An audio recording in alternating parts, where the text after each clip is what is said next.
2022년 2월 20일 주일입니다. 다 함께 묵도하심으로 하나님께 주일 예배를 드리시겠습니다. 이 말은 신실하고 참된지라 주 곧 선지자들의 영의 하나님이 그의 종들에게 반드시 속히 되어질 일을 보이시려고 그의 천사를 보내셨도다. 내가 속히 오리니 이 두루마리의 예언의 말씀을 지키는 자는 복이 있으리라. 이 두루마리의 예언의 말씀을 인봉하지 말라. 때가 가까우니라. 아버지 하나님, 미국 대통령의 입에서 핵전쟁에 대비하라는 말이 나오고 또 러시아에서는 전략 핵무기 사용을 연습하는 일들이 벌어지고 있는 작금의 상황입니다. 하나님께서 그 옛날 요한 사도에게 보여주신 그 하나님의 숨겨진 비밀들, 이제는 때가 심히 가까움을 느끼오니 그 예언의 말씀을 인봉하지 마옵시고 풀어주셔서 하나님의 자녀들이 그 말씀을 따라 시대를 살아가며 예비할 수 있도록 은혜 베풀어 주시옵소서. 오늘 예배드리는 가운데에 우리의 지혜가 열리고 생각이 깊어질 수 있도록 은총 베풀어 주시옵소서. 예수님의 이름으로 기원하옵나이다. 아멘. 사도신경으로 신앙 고백 드리시겠습니다. 나는 전능하신 아버지 하나님 천지의 창조주를 믿습니다. 나는 그의 유일하신 아들 우리 주 예수 그리스도를 믿습니다. 그는 성령으로 잉태되어 동정녀 마리아에게서 나시고 본디오 빌라도에게 고난을 받아 십자가에 못 박혀 죽으시고 장사된 지 사흘 만에 죽은 자 가운데서 다시 살아나셨으며 하늘에 오르시어 전능하신 아버지 하나님 우편에 앉아 계시다가 거기로부터 살아있는 자와 죽은 자를 심판하러 오십니다. 나는 성령을 믿으며 거룩한 공교회와 성도의 교제와 죄를 용서받는 것과 몸의 부활과 영생을 믿습니다. 아멘. 다 함께 32장 찬송하시겠습니다. 1절과 2절 찬송하시겠습니다. 만유의 주제 존귀하신 예수 사람이 되신 하나님 나 사모하여 영원히 섬길 내 영광 되신 주로다. 화려한 동산 무성한 저 수목 다 아름답고 묘하나 순전한 예수 더 아름다워 봄 같은 기쁨 주시네.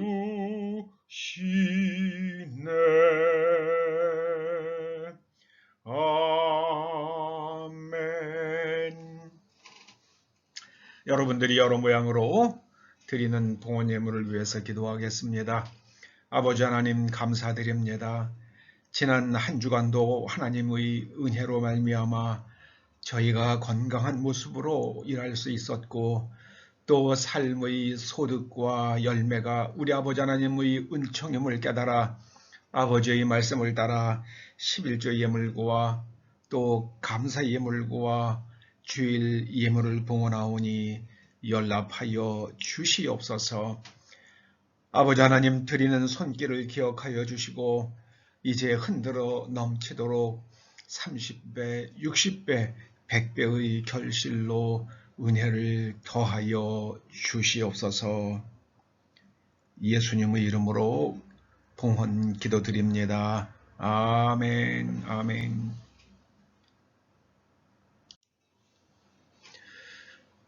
오늘 하나님께서 우리들에게 주시는 말씀은 누가복음 9장 43절에서 45절 말씀입니다.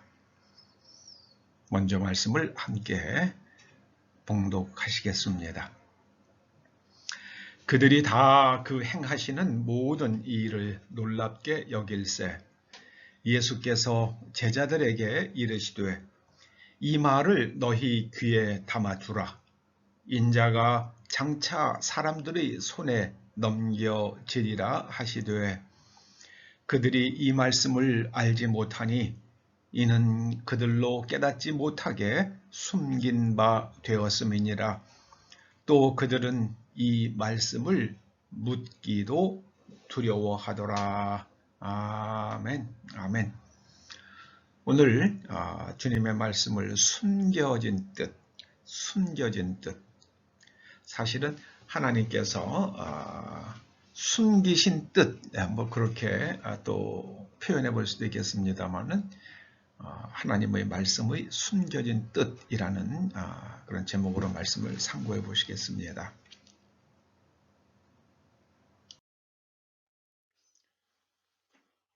요즘 서구 사회의 최대의 관심사는 러시아가 우크라이나를 침공할 것인가 하는 것입니다. 여러분들은 어떻게 생각하십니까? 러시아가 우크라이나를 침공할 것이라고 생각하십니까? 그렇다면 그 이유는 무엇입니까? 침공하지 않을 것이라고 생각하십니까? 그렇다면 그 이유는 무엇입니까? 우리가 만일 러시아 푸틴 대통령의 숨겨진 뜻을 알 수 있다면 우리는 러시아가 우크라이나를 침공할 것인지 정확하게 예측할 수 있을 것입니다. 숨겨진 뜻을 안다는 것은 정말 중요합니다. 정말 중요합니다. 저는 숨겨진 뜻, 사람의 의도를 간파한다는 것이 얼마나 중요한가를 깨우쳐주는 역사적 사건이 있습니다. 그걸 다시 한번 우리가 잘 아는 얘기지만 다시 한번 되짚어 봅니다. 서기 993년 거란이 고려를 쳐들어왔습니다. 고려군은 압록강을 건너온 거란군과 맞서 싸웠으나 첫 전투에서 패하고 선봉장이 포로가 되는 일이 일어났습니다. 그러자 패닉에 빠진 고려의 조정에서는 땅을 떼어주고 화친하자는 말까지 나오게 되었습니다. 이런 상황에서 문관인 서희가 자신이 거란군 사령관인 소손영과 만나서 담판을 지어보겠다고 하며 나아갔습니다. 서희가 거란군의 진을 찾아가 소손영을 대면하여 앉게 되었을 때에 소손영이 이런 말을 했습니다. 너희 나라는 신라 땅에서 일어났다. 그러므로 고구려의 이해 땅은 우리 거란의 것이다. 이것이 그가 말하는 침공의 명분이라는 것이었습니다. 이에 서희는 그렇지 않다. 우리 고려는 고구려를 계승한 나라다. 그래서 나라 이름을 고려라고 부르고 서경을 국도로 정한 것이다. 땅의 경계를 가지고 말하자면 오히려 귀국의 동경이 우리 영토 안에 들어와야 하거늘 어찌 우리가 침범했다는 말을 하시오 하며 소손영의 주장을 반박했습니다. 그러자 말이 궁해진 소손영은 고려는 거란과 국경을 접하고 있는데도 어찌해서 바다 건너 송나라하고만 교류하고 있는가라며 물었습니다. 이 말을 들으며 서희는 거란이 쳐들어온 숨은 뜻을 간파했습니다. 거란이 송을 정벌하기 위해 전쟁을 일으킬 때에 송나라하고만 교역하는 고려가 송나라를 지원하지 못하도록 하는 것이 거란이 고려를 침략한 실질적 이유라는 것을 서희는 간파한 것입니다. 숨겨진 그 뜻을 간파한 서희는 고려와 거란 양국의 국교가 통하지 못하는 것은 우리가 그러고 싶지 않아서가 아니라 중간에 여진족이 길을 막고 있기 때문이라 그렇게 말합니다. 그러면서 만일 우리가 여진족을 쫓아내고 고구려의 옛 땅을 회복하여 그곳에 성과 보를 쌓고 길을 통할 수만 있다면 우리가 거란과 국교를 통하지 않을 이유가 있겠는가 이렇게 말합니다. 그러자 거란 임금의 사위였던 소손영은 서희의 말을 받아들입니다. 그러면서 고려가 강동 6주의 땅을 차지하는 것에 동의해 줍니다. 여진족을 정벌하고 그곳에 성을 쌓아도 좋다 그렇게 말을 해줍니다. 그러면서 서희에게 네가 약속한 거 잘 지켜라 라는 뜻으로 낙타 10마리, 말 100마리, 양 1000마리, 비단 500피를 선물로 주고 떠났다고 합니다. 상대의 숨은 뜻을 알면 어려운 상황을 타개하는데 결정적 도움이 됩니다. 러시아가 우크라이나를 침공하려 한다면 왜 침공하려고 하는지 그 숨겨진 뜻을 알려고 하는 대신 미국의 바이든 대통령은 으름장을 놓습니다.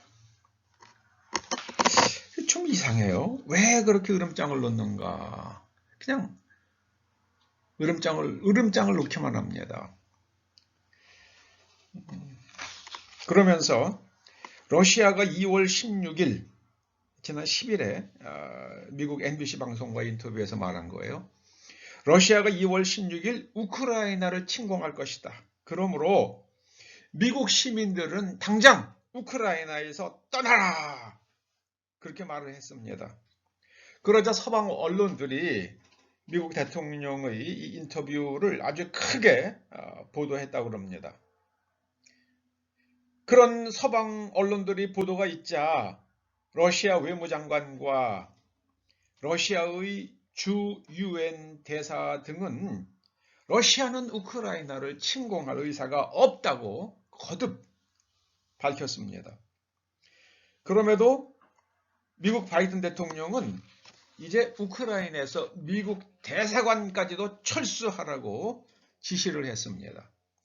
그러나 막상 2월 16일이 되었지만 러시아의 침공은 일어나지 않았습니다. 그러자 미국의 바이든 대통령은 러시아의 군대가 국경 지역에서 철수했다는 명확한 증거가 없다면서 만일 미군과 러시아군 사이에 총격이 벌어진다면 세계대전이 일어날 것이며 핵전쟁까지도 일어날 것이라고 말했습니다. 그러면서 미국 전군에게 핵전쟁에 대비하라는 지시를 내렸습니다. 저는 미국 대통령의 입에서 핵전쟁이라는 말이 튀어나오는 것을 보면서 정말 깜짝 놀랐습니다. 그리고 전군에게, 미군에게 핵전쟁에 대비하라고 지시를 하는데요. 미군은 언제나 핵전쟁에 대비하고 있거든요. 그 대통령이 움직이는 대로 언제든지 그 핵 발사를 지시할 수 있는 그 가방, 해군 중령이라고 그러나요? 누가 그걸 꼭 들고 따라다니잖아요. 언제라도 핵을 발사할 수 있는 그런 준비를 해가지고 있는 게 미군인데 왜 대통령은 이미 준비되어 있는 사람들에게 핵전쟁을 대비하라는 말을 했을까? 전 그 말을 들으면서 왜 그렇지? 이해가 잘 안 가더라고요. 항상. 그리고 저 핵전쟁이라는 말을 저렇게 쉽게 할 수 있는 것일까? 그러자 러시아의 푸틴 대통령은 전략 핵 훈련을 했습니다. 전략 핵 전쟁 훈련을 했어요. 도대체 푸틴 대통령 속에 있는 그 숨겨진 뜻은 무엇이며 바이든 대통령의 속에 있는 그 숨겨진 뜻은 무엇일까?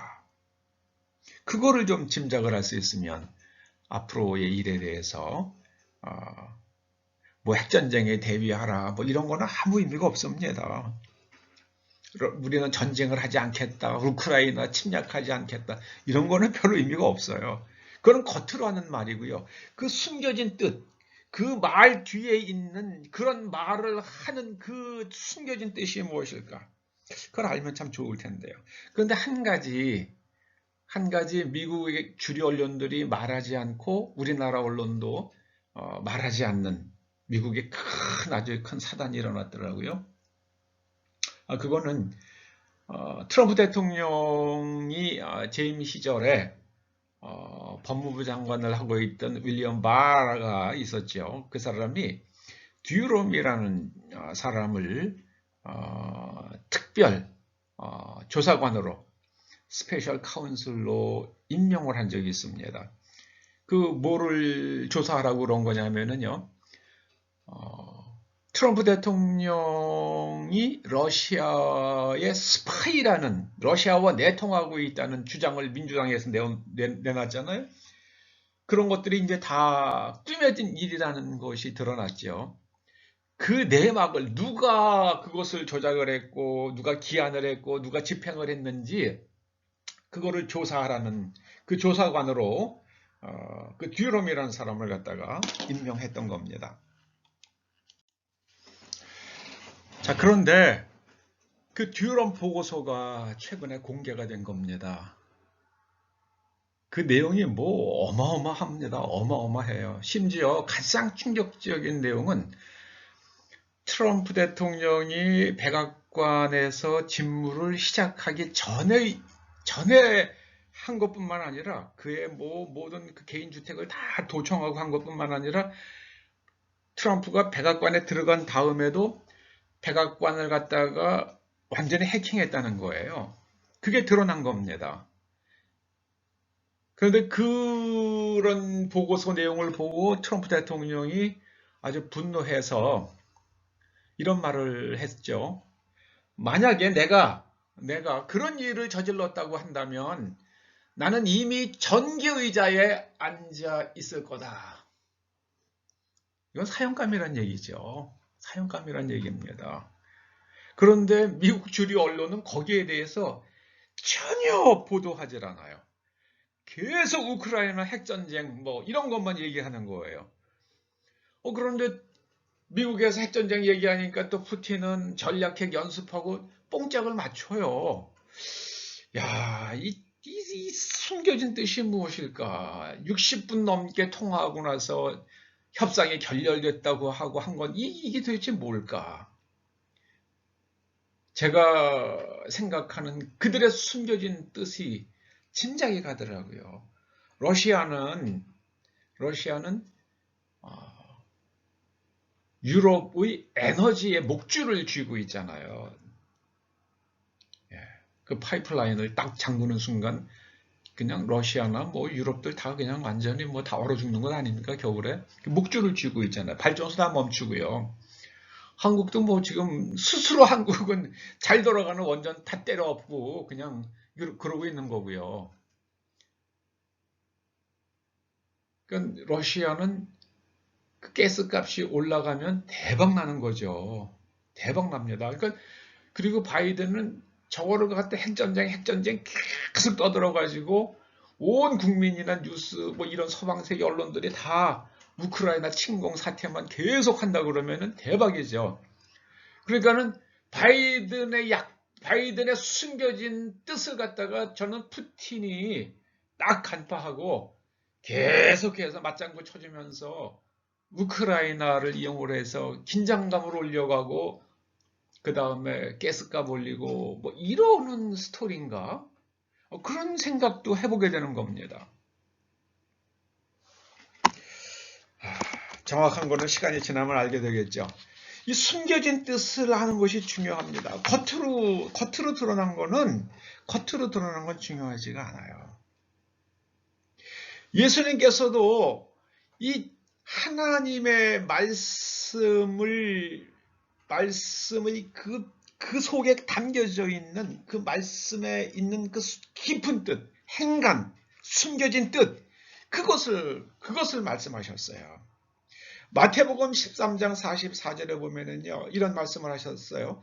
천국은 마치 밭에 감추인 보화와 같으니 사람이 이를 발견한 후 숨겨두고 기뻐하며 돌아가서 자기의 소유를 다 팔아 그 밭을 사느니라. 하나님의 말씀은 이미 다 예언자들 통해서 모세오경을 통해서 이미 다 전달이 됐습니다. 그런데 그 말씀에 있는 그 깊은 보화가 있다는 거예요. 그 말씀의 밭에 있는 깊은 보화. 그거를 발견해야지만이 그 하나님의 그 깊은 뜻을 알아야지만이 그 뜻에 맞추어서 살아가고 하나님을 기쁘게 해드리고 그럴 수 있다는 겁니다. 누가 밭에 감추인 보화를 발견할 수 있습니까? 그 밭을 깊이 가는 사람이잖아요. 자기 밭도 아니에요. 그런데 남의 밭이지만 깊이 밭을 갈다가 보화를 발견했습니다. 하나님의 말씀을 피상적으로 다가가면 아무것도 얻을 게 없어요. 원수를 사랑하라 말하는데 원수 사랑하는 사람 보셨습니까? 아무도 없잖아요. 그러면서 하나님은 사랑이시라 그래요. 여러분 교회에서 사랑 무엇은 아니 사랑의 교회 다니던 어떤 사람이 저한테 그러더라고요. 제가 주님의 교회 있을 때예요. 사랑의 교회에 사랑이 없어요. 그러더니 또 그분이 그런 얘기도 하더라고요. 약간 좀 비판적인 분이긴 한데요. 주님의 교회, 주님이 계신가 잘 모르겠어요. 또 그런 얘기도 하더라고요.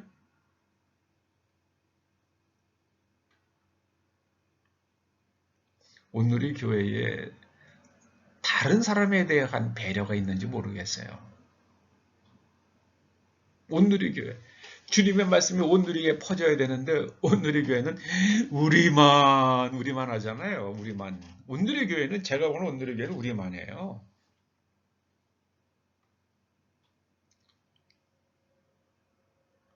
그러니까 하나님의 말씀에 있는 그 깊은 보물을 캐내야지 됩니다. 그래야지만이 하나님의 그 숨겨진 뜻을 알고 그 뜻에 따라서 살아간다는 겁니다. 그래야지 그것이 하나님의 말씀에 대한 진정한 순종이 된다는 거예요. 그렇게 하는 것은 많은 재물을 가진 것보다 훨씬 더 가치 있는 일이라는 게 마태복음 13장 44절 말씀이잖아요. 자, 그런데 또 주님께서는 13장 11절에 먼저 그 말씀 하시기 전에 먼저 이런 말씀을 하시죠. 천국의 비밀을 아는 것이 너희에게는 허락되었으나 이 천국의 비밀이라는 것은 가르쳐주면 알 수 있지만 그냥 표면적으로 봐가지고는 알 수 없는 거예요. 그런데 이 하나님의 영을 받으면 성령을 받으면은 그 하나님의 말씀의 그 행간에 흐르는 깊은 하나님의 그 숨겨진 뜻을 우리가 알게 됩니다. 그래서 너희에게는 허락되었으나 그들에게는 아니 되었나니 무릇 있는 자는 받아 넉넉하게 되고 없는 자는 그 있는 것도 빼앗기리라. 그러므로 내가 그들에게 비유로 말하는 것은 그들이 보아도 보지 못하며 들어도 듣지 못하며 깨닫지 못함이니라. 피상적으로 말씀에 다가가면 깨닫지 못합니다. 거란군이 쳐들어왔을 때에 그 군대만 보면 땅 띄워주고 땅 달라는 대로 다 띄워주고 그리고 전쟁 끝났으면 우리 죽고 싶지 않아요. 뭐 그런 신하들을 잔뜩 거느리고 있잖아요. 그러니 그 뭐 고려가 나중에는 자빠질 수밖에 없죠. 우리나라는 어떻습니까? 우리나라는요. 공무원들 12만 명이 지금 우리는 투개표에 개표하는데 우리는 더 이상 일하지 않겠다. 그렇게 해야죠. 공무원 12만 명이 무슨 저는 그 희생도 못합니까? 하루 이틀? 그게 그렇게 해마다 하는 것도 아니고 그거 좀 하면 안 돼요? 그런데 일당도 조금 주고 그래서 우리는 안 하겠다. 그러니까는 재작년에 4월 15일에 중국인들 써가지고 개표한 것처럼 또 중국인들 써서 하면 되잖아. 이러고 있잖아요. 그게 숨겨진 뜻이에요. 그게 숨겨진 뜻입니다. 그래서 여러분 나중에 한국 사람들이 투개표에 개표를 하게 되면은요. 거기서 무슨 문제가 생기면 나중에는 양심선언이 나올 수 있잖아요. 그러나 중국 사람들은 양심선언 절대로 못하죠. 가족들 다 중국에 있잖아요. 그래서 나는 한국에서 그 개표에 참여해가지고 이런 했다고 하게 되면 중국에 있는 사람 다 죽죠. 그 사람도 그렇게 말한 그 사람도 끌려가서 어떻게 되는지 알 수가 없죠. 그러니 중국 사람들이 한국에 와서 개표를 하게 되면은 무슨 짓을 하든지 간에 안전한 거죠. 그런 일을 모의한 사람들은 안전한 거죠. 그건 선관위에서 인정한 거잖아요. 4월 15일 재작년 투표 때 중국인 썼다는 거는요. 그래서 그게 말이 되느냐? 그랬더니 중국 사람들은 야당도 아니고 여당도 아니라서 공정하게 하거든요. 그게 선관위원장의 답변이었잖아요. 그런데 우리나라 야당에서도 그러고 언론도 그러고 거기에 대해서 아무 말도 안 하더라고요. 그래서 제가 다 한 덩어리구나. 야당도 언론도 여당도 다 한 덩어리구나 하는 걸 제가 그건 저의 짐작이었습니다. 선관위, 여당, 야당, 언론 이게 다 한 덩어리예요. 하나예요, 하나. 어디로 가는지 모르겠어요. 그들이 하나가 되어서 무엇을 하자고 그러는지는 모르겠어요. 그들의 숨겨진 뜻을 제가 어떻게 알겠습니까마는 그들의 하는 걸 보면 그들은 한 덩어리예요.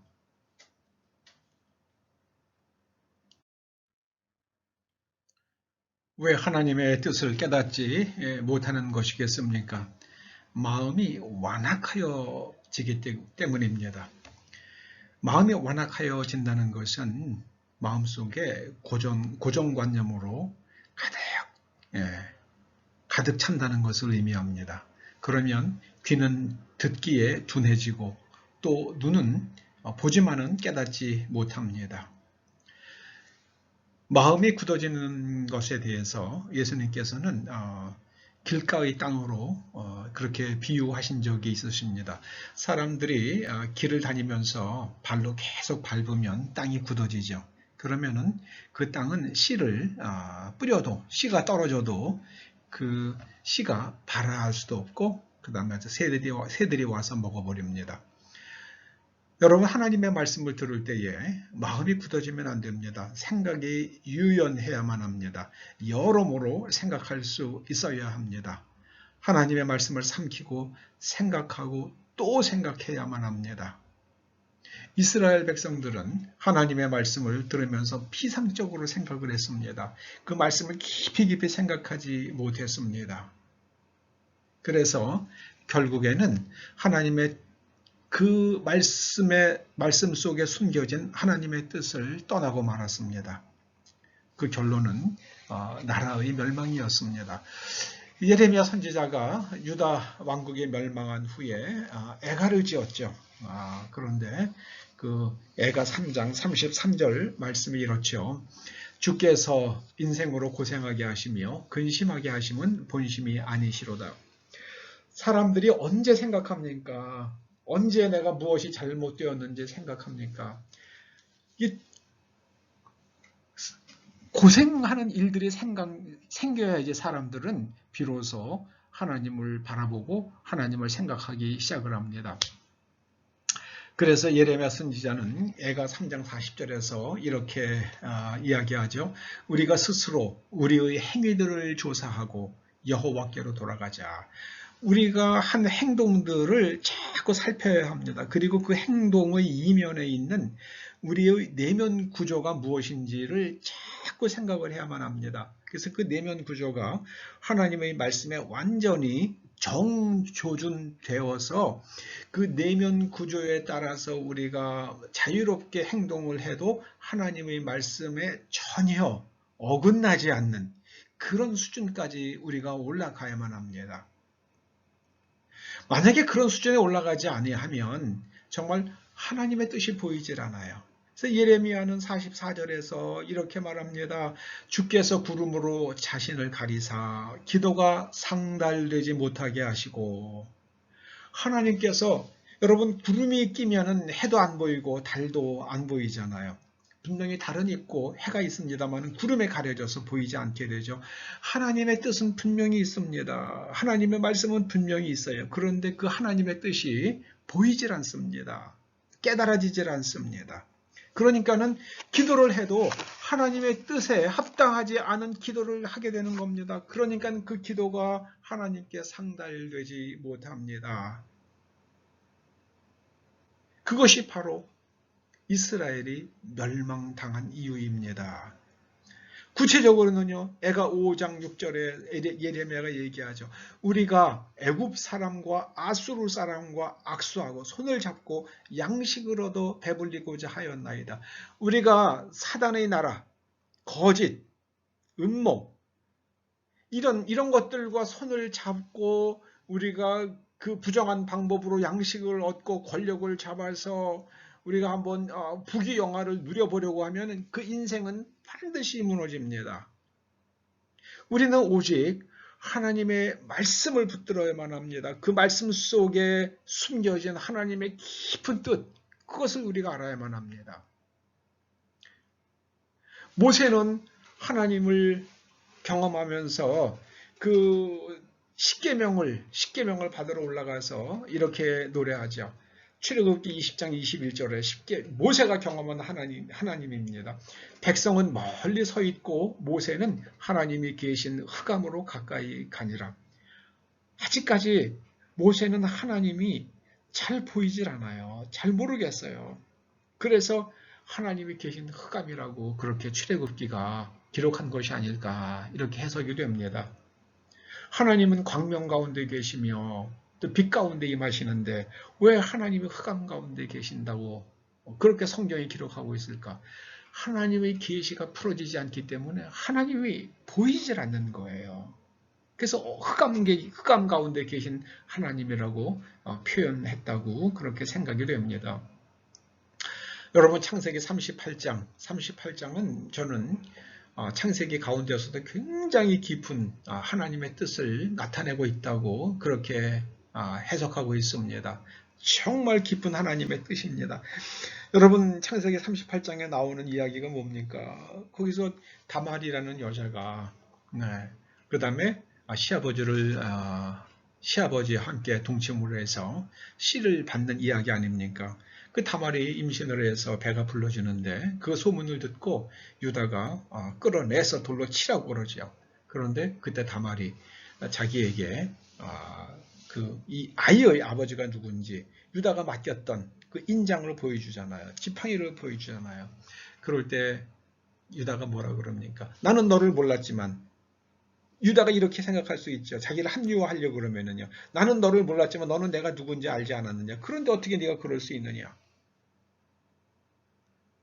유다는 여기서 다말의 생존권 그리고 다말의 뱃속에 있는 그 생명들을 생각합니다. 그러면서 다말이 가지고 있는 그 무게가 다말의 생존권과 그 복중에 있는 아기의 그 생명의 무게가 자기의 체면의 무게보다 훨씬 더 크다고 생각을 합니다. 그래서 나보다 다말이 옳다. 그 이야기는요. 다말의 그 무게가 훨씬 더 크다고 이야기해서 그렇게 이야기한 거죠. 그러니까 그 유다의 후손에서 그런 것을 갖다가 볼 수 있고 그런 것을 판단할 수 있는 사람들, 그 사람의 후손들이 왕이 되는 겁니다. 그래야지 나라가 잘 되는 거예요. 근데 우리나라는 지금 참 어려운 가운데 있죠. 왜 그렇습니까? 그냥 니캉내캉 해먹자. 우리 편끼리 해먹자. 뭐 국가의 돈이고 뭐고 그냥 다 그냥 소용없잖아요. 그냥 우리끼리 해먹자. 그러면 나라는 반드시 어려워지죠. 백성들이 깨어 있어야만 합니다. 백성들이 깨어 있어야만 합니다. 다시 한번 말씀드립니다. 예레미야는 유다 왕국의 멸망 앞에서 하나님의 숨겨진 뜻이 구름에 가려진 해와 달처럼 여겨졌습니다. 모세는 하나님께서 흑암 가운데 계신 것으로 경험되었습니다. 하나님의 숨겨진 뜻을 다 알지 못하겠다는 고백입니다. 그러나 우리는 지금 성령님께서 오셔서 우리에게 기름 부어주심으로 인하여 하나님의 말씀, 그 행간, 하나님의 말씀의 그 숨겨진 그 깊은 뜻을 우리는 알게 된 겁니다. 우리를 찾아오신 성령님께서 우리로 하여금 하나님의 숨겨진 뜻을 알게 하십니다. 성령님께서 한 민족 위에 임하셔서 온 인류를 향한 하나님의 숨겨진 뜻을 알게 하시고 하나님의 복음을 땅끝까지 전하게 하실 줄로 믿습니다. 저는 그걸 믿어요. 그래서 이 하나님의 숨겨진 뜻이 이 한 민족 위에 열려지고 실현되는 것을 볼 때까지 제가 살아있기를 소원하고 있습니다. 그럼 보고 싶어요. 저는 이렇게 해석이 되는데 하나님 정말 제 해석이 맞는 것인지 제가 그것이 이루어지는 것을 제가 눈으로 보고 싶습니다. 그런 생각이 간절합니다. 여러분, 나라를 위해서, 민족을 위해서, 인류가 사람답게 살아가는 그 길을 위해서 기도하시기 바랍니다. 기도하시죠. 아버지 하나님, 이 땅을 구원하여 주시옵소서. 이 땅을 구원하여 주시옵소서. 이 땅 백성들이 하나님의 그 깊은 뜻을 알고 하나님의 뜻에 합당하게 삶으로 인하여 인류의 등불이 되는 또 하나님께서 인류를 구원하시는 그 축복의 통로가 되는 나라와 민족 되게 하여 주시옵소서. 예수님의 이름으로 기도드립니다. 아멘. 300장 찬송 후에 축도를 마치겠습니다. 1절만 하시겠습니다. 내 마음이 낙심되며 근심에 눌릴 때 주께서 내게 오사 위로해 주시네. 가는 길 캄캄하고 괴로움 많으나 주께서 함께하며 내 짐을 지시네. 그 은혜가 내게 족하네. 그 은혜가 족하네. 이 괴로운 세상 지날 때 그 은혜가 족하네. 축도로 마치시겠습니다. 이제는 우리 주 예수 그리스도의 은혜와 우리 아버지 하나님의 그 크신 사랑과 성령님의 감화 감동 인도하시며 교통하심이 하나님의 숨겨진 뜻을 깨달아 그 뜻대로 행하고 기도함으로 인하여 하나님 나라의 그 아름다운 자원들을 이 땅에서 누리며 또 전하며 온 인류에게 전달하기를 소원하며 돌아가는 초대 성도들과 그 자녀들과 가정과 이 교회와 이 민족과 우리의 동맹국 미국 국민들 위해 이제로부터 영원토록 함께 하시옵기를 간절히 축원하옵나이다. 아멘, 아멘.